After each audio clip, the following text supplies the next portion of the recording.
All right, welcome to another day of Ether Rain. Ether Raids. We're taking on Shiva here. Shiva, the Hindu god of destruction. I believe that's what it is, but maybe not in this case. But yeah, we're going to be testing out the updated team here, the updated hit and run team, just to try to work out the kinks with Radata here in the corner. We're going to see how she fits into the team for the remainder of the week. I haven't really been able to test it very much since I've just been just busy with IRL things like books. I mean, holidays, whatever. But yeah, we're going to see how this all fits together, including Camilla here and the pivot of the team, Citrine, who just makes everything pretty much possible. A lot of nice units on the enemy team, a really good test just to see how this one's going to work out. I had to get rid of Fallen Crom. Just like on review, thinking about it, he was the one that offered the least amount of utility to the team in terms of just what he provided. Really the main reason that he was there was to give no follow-up to everyone. So basically I would give no follow-up to Citrine and then Citrine would pass that along. So the plan here is, instead of doing that, Crom comes with, Brave Crom also comes with infantry speed tactic. And since Citrine is the only infantry unit here, she's guaranteed to get the no follow-up as a passive, or as a status effect rather. And then she can just pass it off to the entire team, which works out pretty much the same way. I mean, I am losing the extra Gale Force and the extra to change fate, I guess, in terms of positional actions. But hopefully with the layout here that I've chosen, it should make up for it. I'm not losing the sabotage, which is actually very, very important, because Camilla provides that, which is, I completely forgot that she did, but yo, what the heck? Wow! What? I'm not able to take out this Edelgard. That is impressive. And this is like not even a plus 10. This is just plus 1, 1, 2, 3 mythics, and I can't break her down with Ephraim. That is impressive. Wow. I wasn't expecting that. I was expecting Ephraim to do a lot more damage. He's actually taking quite a lot of damage there. I mean, I am pretty sure that we'll be able to get through for Mortis with either Camilla or Citrine. But from melee range, that is quite the surprise. But yeah, I actually do need to figure out a way to get through this Edelgard though. Because this is pretty much a melee Gale Force team. And as you can see, I don't have any melee red units, because that's the role that's one of the roles that Fallen Crom filled. But yeah, as I was saying, and also he made it safe to initiate on hex straps, so I'm losing that as well. But yeah, I was saying that he offered a lot of mobility and sabotage, but I forgot that Camilla also offers that sabotage, so she actually fits in quite well here. It was either her or either Camilla or I was thinking of Kadea and Lind, just to get the no follow-up support. But I mean, I feel like Camilla is doing just a little bit more with that sabotage and the cut and damage reduction in half, but then it's so bright. Lynn could have also done that, but she's not a very good initiator in terms of like taking out things like for Mortis, stuff like that. She really needs Strangle Attack to be able to do massive amounts of damage, so opted not to go for her. Are you ready? But yeah, we're gonna have to wait this one out here. Brave Crom does not do very well against Brave Edelgard. Yeah, he can get folded pretty easily, so we're gonna have to wait this one out. We're gonna have to go in from Mage or Magic to take out the Formortis. Luckily, it's just Formortis and not like a Byleth or anything. I'll do all I can. Because I do think this team would not have worked since Byleth is red, and both of these units are range units are green. So show me the way. Red versus green would have been a matchup that I wouldn't have won out there. But yeah, we're gonna wait a turn. And then I'm going to test this trap because I'm pretty sure that trap is real because Edelgard is safe. No one's taking her on in player phase on the trap there. So it makes sense for this trap to be real in front of Formortis because 2 range, there are a lot of range nukes that can take off Formortis. So it makes sense for this one to be real. So we're going to gamble that trap just to get it activated and then back out with the help of Crom. And yeah, we're going to go on turn 3. My pleasure. I think this positioning should be right. But yeah, fallen Crom, fallen off. Although there is some potential if I'm able to get no quarter on him so that he can trigger an offensive special. Yes. It's just a matter of how many copies I'll be able to pull when his rerun comes around and whether or not it's even going to be worth it to pull copies of. Well, I still think his Arcane Devourer is going to last the test of time in terms of being a wonderful inheritable weapon for infantry sword units. I can't see them making anything that performs better than the Arcane Devourer for infantry sword units. So, yeah, I think he'll still be around for that in terms of that. But like, just in terms of like pure power, they're probably going to be better rearm calves than him. So that's something to think about. But for now, we're going to take out the Formortis here. Camilla doing fantastic here. This is pretty close. I mean, if I were to take some extra actions, you probably could have done a little bit better here in terms of now. Oh, that's just 4. Okay. Yeah, a dance would have made that a one-shot, I'm pretty sure. Yeah, I probably could have made that up with like a seal or something. Yeah, and Crom gets her out. I really am, I'm leaning more towards Flared Sparrow. Well, yep, like I said, Crom does not do well here. Especially without an offensive special. Message received. But yeah, I'm really leaning more towards Flared Sparrow on this Camilla instead of the Miasma. While it does, you know, offer a lot of debuffs. A team like this, a hit and run team, especially in Ather raids, you probably want to get the Flared Sparrow just to put down the fire terrain to prevent the enemy team from coming across you.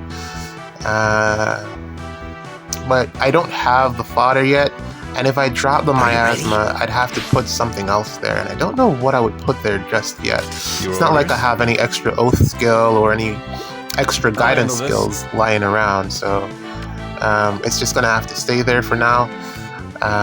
But yeah, everyone recommending Flared Sparrow on this Camilla, 100% right. I feel like it's a lot better. Maybe she wouldn't have won that matchup against Formortis, but then she would have done an extra 7 chip damage, so he would have definitely been dead. Yeah, he would have definitely been dead there. So yeah, I definitely think the Flared Sparrow is the better option, but you can't run both of them because one of the terrains is going to get overridden. So yeah, alright, so we're going to take out what we can from here. Edelgard is so bright out. Not able to near save Freyr, so we're going to take Freyr out, and then I don't know what we're going to do from there. I mean, I hadn't thought that far ahead. The pots are over there in the corner. No dancer though, which is always a bonus on these maps. But this is going to be a little bit challenging in terms of how we get away here. May I? Do I go in from range or do I? I think it's better to get the Gale Force off on Ephraim. But even if we do that, I can't do anything about the Edelgard, so yeah, still a lot to figure out here.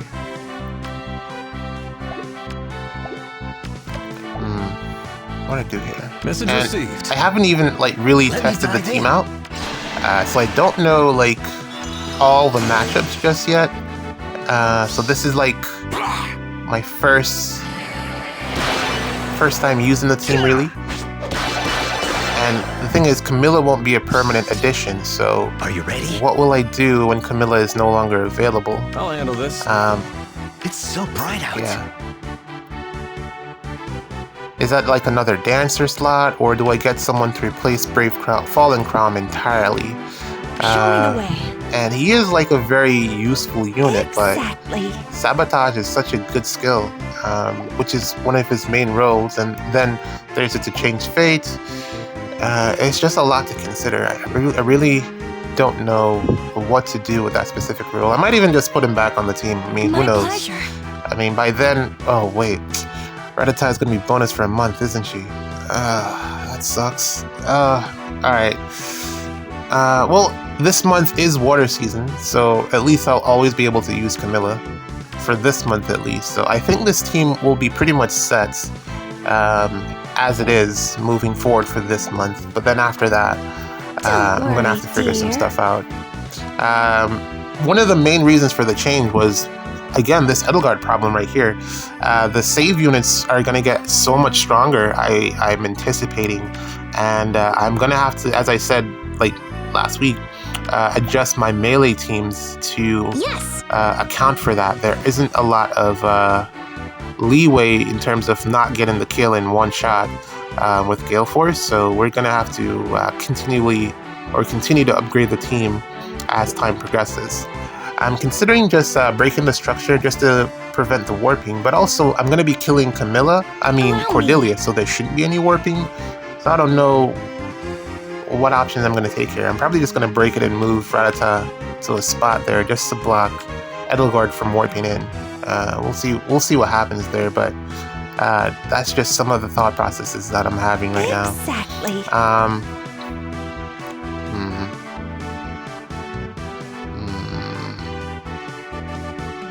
Yeah, but upgrading the team really is the plan. Because as it is right now, I think Brave Crom should be able to take out Byleth, whereas before I had no options in taking out Dual Byleth if he's the near save, which is really what I'm planning for. I mean, I could put Brave Erica on this team, potentially. Well, now that he's bonus, that's probably not a bad idea. Not a good idea. He'll probably one-shot her.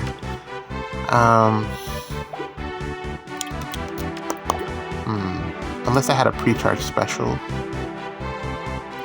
Brave Erica plus this Camilla, a very potent matchup. Plus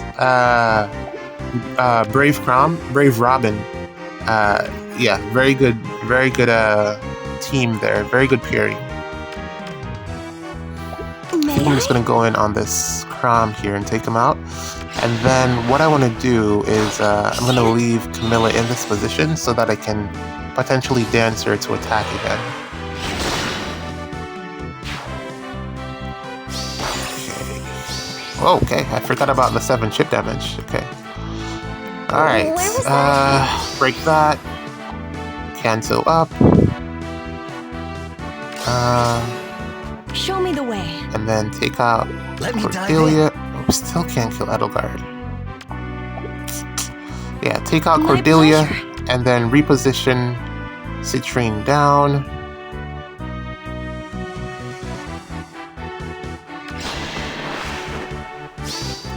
Allow me to dazzle you.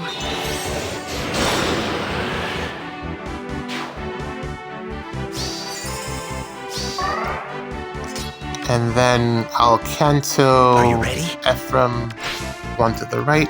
Man, I really wish this skill, the alarm skill, gave out cancel 2 instead of cancel 1. I would have been able to get a lot further back. But also, I've actually pinned myself here. Hold on. I think I created a problem here. Hold on here.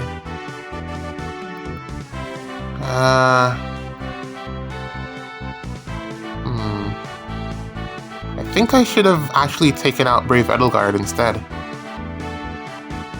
With Camilla? That should have been the actual... Yeah. Because then I would have been able to just take out the ranged units with Gale Force and get out. Yeah. Yeah, that was a bad play on my part. I did not think that through. Because I can't leave this Golvik alive. She has too much range. And then Rattata is still going to be in range of Asker at the end of it. What do I do here? I think I have to kill Golvig. And then what that means is that Rattata is going to be stuck. And there's no way to get her out. And I don't know if she is going to get auto-doubled by Asker. Message received. Even though Asker won't trigger his special, I don't believe Asker should trigger his special against her. But she might get auto-doubled. Yeah, man, this is what happens when you're using a new team. Sometimes you forget to, you forget how the team works. So I'm still just trying to figure it out here. And I also didn't even need to go this far in. I may have overextended myself here. Hold on.